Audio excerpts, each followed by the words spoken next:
There is no crime in the US that fascinates corporate media as much as terrorism, provided it's the right sort of terrorism. Remember that. It has to be corporate media approved terrorism, motivated by some fanatic strain of Islam, or terrorists motivated by some kind of other compelling and titillating narrative. But if you're just a Christian domestic terrorist, that's not that interesting to corporate media.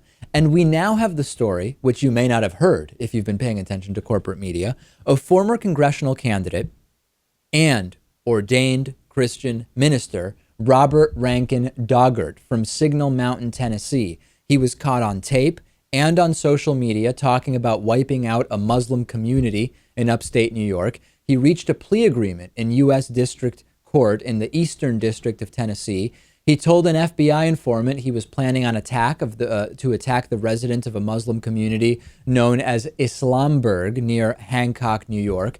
There's a recorded call where Doggart says, quote, "Those guys have to be killed. Their buildings need to be burnt down. If we can get in there and do that, not losing a man, even the better." The buildings that Doggart planned to destroy included a mosque, a school, and a cafeteria.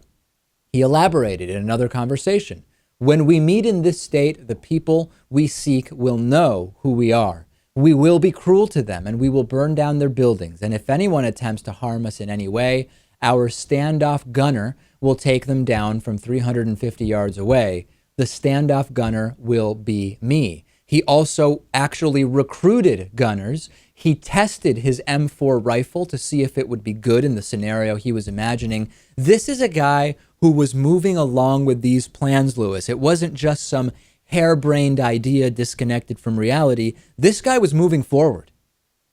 Sounds like it. It sounds like he had it all figured out. And just the way he was describing what he wanted to do, it sounded like something from some medieval movie, didn't it? It really does. And he was able to only plead guilty to interstate communication of threats, even though he was clearly engaged in potentially terroristic activity here, faces a maximum of 5 years in jail and very little coverage. Some local reports, the Chattanoogan covered it, the Chattanooga Times.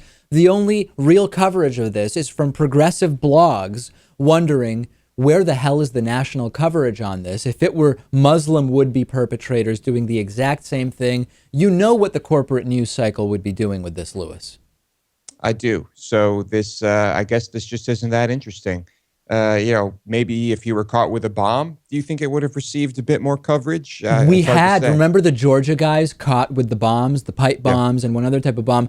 Barely anything. There was a blip on the radar in local Georgia and Southeast media, but otherwise, corporate media barely cares. Well, there were multiple militias with that type of intent and equipment. So I guess that's just it.